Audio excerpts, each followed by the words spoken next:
रक्षाबंधन की परंपरा कैसे शुरू हुई और इसका महत्व क्या है, आज मैं आपको बताने जा रही हूँ। ऐसी कहानी सुनाने जा रही हूँ जो समय के साथ बढ़ती आई है। एक धागे की कहानी जो दिलों को जोड़ती है। एक ऐसी कहानी है जो हर आंख में आंसू ला देता है, हर दिल में प्रेम भर देता है। आज मैं आपको सुनाती हूँ रक्षाबंधन की अमर गाथा, एक धागे में बंधा।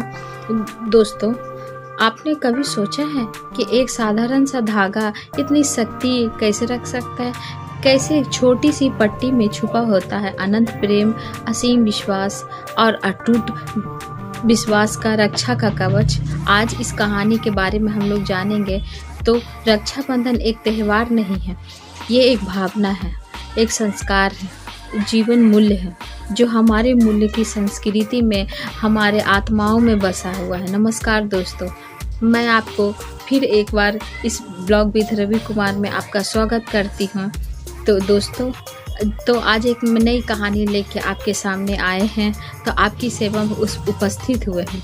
आप यह कहानी काफ़ी ज्ञानवर्धक और प्रेरणादायक होगी। आपसे यह निवेदन है कि प्लीज़ जो आप वीडियो देखिए वो पूरा देखिएगा और दुख और पाप के कारण बनती हैं, इसीलिए आप इस वीडियो को पूरा देखिएगा। तो आइए बिना किसी देरी के शुरू करते हैं आज की प्रेरणादायक कथा। त्रेता युग, और जब धर्म अधर्म के बीच में संतुलन की लड़ाई चल रही थी, तो पाताल लोक में राजा बलि का राज था। बलि एक महान दानवीर था, लेकिन वो असुर था। उसकी दानवीरता न्यायप्रियता थी। वो तो तीनों लोग मुझसे होती थी, लेकिन उसमें एक कमी थी, अहंकार। बलि ने अपनी शक्ति से स्वर्गलोक पर आक्रमण कर दिया और देवराज इंद्र को पराजित कर दिया। देवता परेशान हो गए और भगवान विष्णु के पास गए। भगवान विष्णु ने कहा, चिंता मत करो, बलि ने अच्छाई है लेकिन अहंकार भी है, मैं उसे सही राह दिखाऊंगा। भगवान विष्णु का वामन अवतार लेकर राजा बलि के पास गए। रजी बलि यज्ञ कर रहा था। एक छोटे ब्राह्मण बालक को देखकर बलि का हृदय प्रेम से भर गया। हे ब्राह्मण देवता, आप क्या चाहते हैं? मांग लो, जो मांगना है मांग लो। ब्राह्मण ने मुस्कुराते हुए कहा, राजन, मुझे सिर्फ 3 पग भूमि चाहिए। बलि हंसते हुए कहा, बस इतना ही? ले लो पूरा राज। लेकिन वामन ने कहा, नहीं राजन, सिर्फ 3 पग ही भूमि चाहिए। जैसे ही बलि दान का संकल्प लिया, वामन का विराट रूप, उन्होंने पहले पग में पूरी पृथ्वी नाप ली और दूसरे पग में पूरा आकाश नाप लिया। भगवान ने पूछा, राजन, तीसरा पग मैं कहाँ रखूं? बलि समझ गए ये कोई साधारण ब्राह्मण नहीं है। उसने विनम्रता पूर्वक से कहा, प्रभु, तीसरा पग आप मेरे सिर पर रख दीजिए। भगवान विष्णु ने बलि के सिर पर पैर रखा और उसे पाताल लोक भेज दिया। लेकिन बलि की भक्ति और दानवीरता से प्रसन्नता लोग खोने का से भगवान ने कहा कि दानव, तुम्हारे भक्ति और प्रशंसा तो मैं प्रसन्न हूँ, तुम मांगो, क्या मांगना चाहते? तो बलि ने कहा, अगर आप कुछ मांगना चाहते हैं और खुश हैं तो आप मेरे साथ पाताल लोक चलिए। इसे माता लक्ष्मी, वो तो तैयार हो गए, लेकिन पाताल लोक से जाने के बाद तो चल गए विष्णु भगवान। लेकिन माता लक्ष्मी बहुत दुखी हुई।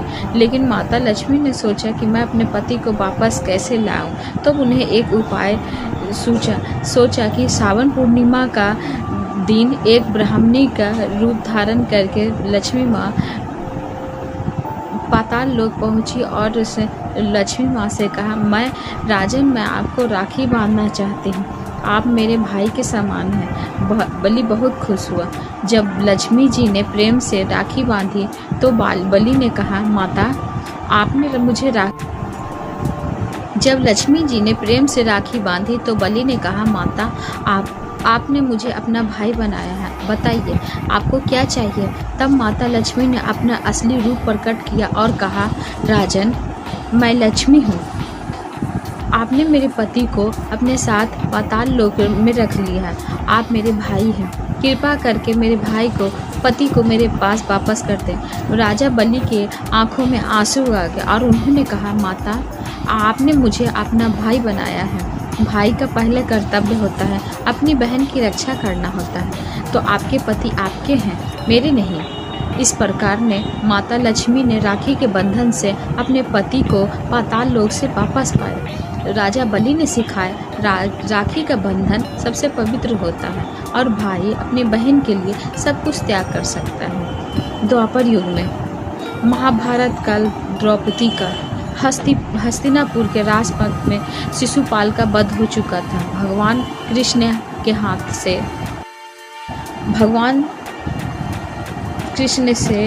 सुदर्शन चक्र उंगली से निकल के जब निकला था तो कृष्ण भगवान के उंगली में यह घाव बन गया था। और यह जब द्रौपदी ने देखा तो कृष्ण के पास दौड़ के पास गई और उनके उंगली से खून की धारा बह रही थी। द्रौपदी का मातृत्व जाग उठा। बिना कुछ उसने सोचे हुए अपनी साड़ी का पल्लू फाड़ा और श्री कृष्ण के उंगली पर बांध दिया। वो कपड़ा द्रौपदी के प्रेम और चिंता से भरा हुआ था। श्री कृष्ण ने मुस्कुराए हुए और बोले, सखी द्रौपदी, तुमने द्रौपदी आज जो किया है वो मैं कभी नहीं भूलूंगा। यह केवल का कपड़े का टुकड़ा नहीं, यह तुम्हारे प्रेम का बंधन है। मैं वचन देता हूँ, जब भी तुम संकट में होगे मैं तुम्हारी रक्षा करने आऊँगा। समय बीता और दुर्योधन के सामने द्रौपदी का चीरहरण हो रहा था तो पूरी सभा के सामने में अपने सखा कृष्ण को पुकारा, हे कृष्ण, हे द्वारकाधीश, आपने वचन दिया था, मैं आपकी शरण में हूँ। और तब हुआ वो चमत्कार जो इसे देखकर पूरे इतिहास दंग रहा। द्रौपदी की साड़ी खींची चली गई, दुशासन थक गया, लेकिन साड़ी खत्म नहीं हुई। श्री कृष्ण से अपना वचन निभाया। उन्होंने दिखाया कि राखी का धागा केवल धागा नहीं। जब युद्ध की बात द्रौपदी से मिले तो उन्होंने कहा, सखी, जो कपड़े का टुकड़ा तुमने मेरे अंगुली पे बांधा था वही आज तुम्हारी सम्मान की रक्षा बनकर आया है। राखी का ये बंधन केवल भाई बहन का नहीं बल्कि रक्षा का धागा भी होता है। सतयुग का अधिकार। जब धरती पर देवता और असुरों के बीच में जब भयंकर जंग छिड़ा हुआ था तो आकाश में काले बादल छिड़े हुए थे। धरती काँप रही थी और स्वर्गलोक में चिंता की लहरें दौड़ रही थी। देवराज इंद्र, जो तीनों लोगों के रक्षक थे, जो युद्ध में लगातार पराजित हो रहे थे, असुरों की शक्ति दिन ब दिन बढ़ती जा रही थी। स्वर्ग में हाहाकार मचा हुआ था। देवता परेशान थे, ऋषि मुनि भी चिंतित थे। एक दिन जब इंद्रदेव युद्ध से हताश होकर अपने महल में वापस आए तो उनकी पत्नी माता इंद्राणी ने उन्हें इस दशा में देखा और इंद्र के चेहरे पर हार देखकर वो बहुत दुखी हुई और आंखों में निराशा हुई और मन में गहरी पीड़ा थी। माता इंद्राणी का हृदय दुख से भर गया। वह जानती थी उनके पति शिवर स्वर्ग के राजा नहीं बल्कि पूरे ब्रह्मांड का संतुलन का रक्षक है। उन्होंने अपने पति के पास जाकर कहा, हे देवराज, आप क्यों इतने चिंतित हैं? मेरे स्वामी ने आप तीनों लोगों के सामने हैं। उन्होंने सांस लेते हुए कहा, देवी, असुरों की शक्ति दिन ब दिन बढ़ती जा रही है और मैं हारता जा रहा हूँ। लगता है अब स्वर्गलोक का नाश लिखा हुआ है। माता ने मुस्कुराते हुए कहा, प्रिय, शक्ति केवल शस्त्रों में नहीं होती है बल्कि सबसे बड़ी शक्ति प्रेम की शक्ति होती है, विश्वास की शक्ति और रक्षक के संकल्प की शक्ति। कहते हुए माता इंद्राणी ने अपनी साड़ी से एक सुंदर धागा निकाला और वो धागा सुनहरे रंग का था जिसपे दिव्य तेज चमक रहा था। उन्होंने उस धागे को अपने हाथों से मंत्रों से अभिमंत्रित किया, ओम विष्णु मंत्रों से अभिनंदित किया और यह अत्यंत प्रेम से श्रद्धा के साथ वो धागा इंद्र की कलाई पर बांधा। जैसे ही वो धागा कलाई पर स्पर्श हुआ पूरा स्वर्ग लोक दिव्य से भर गया। माता इंद्राणी ने कहा, हे देवराज, ये केवल धागा नहीं है, यह प्रेम का बंधन है, मेरी श्रद्धा का प्रतीक और आपकी सुरक्षा का कवच है। जब तक ये आपके कलाई पर रहेगा कोई भी शक्ति आपको हरा नहीं सकती। ये सिर्फ धागा नहीं, ये एक प्रेम का प्रतीक है और ये एक धागा सुरक्षा का कवच है। जब तक ये धागा आपकी कलाई पे है तब तक आपको कोई ना हरा सकता है और न झुका सकता है। ये बांधते ही इंद्र के आंखों में आंसू आ गया और ये था प्रेम का प्रतीक और विश्वास का अटूट बंधन। जब अगले दिन वह गए युद्ध के लिए तो उसमें नई ऊर्जा और अलग साहस था। उस धागे से उन्होंने असुर को हराया और स्वर्ग लोगों की रक्षा की और इंद्र को रक्षा का वचन। ये रक्षा बंधन की शुरुआत प्रेम, विश्वास और रक्षा के संकल्प से। तो आइए जानते हैं आगे भी क्या होता है।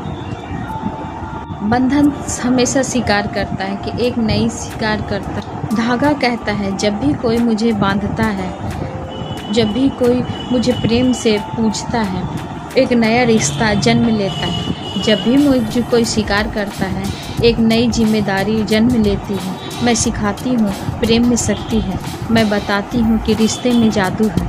मैं वो हूँ धागा जो कभी टूटता नहीं, जो कि मैं दिल से दिलों को जोड़ती हूँ। दोस्तों, रक्षाबंधन की ये कहानी यहाँ से समाप्त होती है, लेकिन इसका संदेश अनंत है। हर वर्ष जब श्रावण की पूर्णिमा आती है तो ये त्यौहार हमें याद दिलाता है कि जब भी आप राखी बांधें या बंधवाएं तो इन कहानियों को याद रखें। याद रखिएगा, ये आप केवल धागा नहीं बंधा रहे हैं बल्कि एक पवित्र परंपरा को आगे बढ़ा रहे हैं। इस कहानी के साथ मैं आपसे विदा लेती हूँ। तो ये राखी का संदेश हमेशा आपके दिल में गूंजता रहेगा। आने वाले रक्षाबंधन पर जब राखी आप देखेंगे तो आपको ये सभी कहानियाँ याद आएंगी और आपके ये दिल गर्व से भर जाएगा। आप इस महान परंपरा के भागीदार हैं। रक्षाबंधन की हार्दिक शुभकामनाएं। तो आपको अगर यह वीडियो अच्छी लगी होगी तो please blog with Ravi Kumar को लाइक सब्सक्राइब करना ना भूलें और मैं फिर से एक नए वीडियो के साथ आपके साथ उपस्थित होंगी। जब तक के लिए धन्यवाद।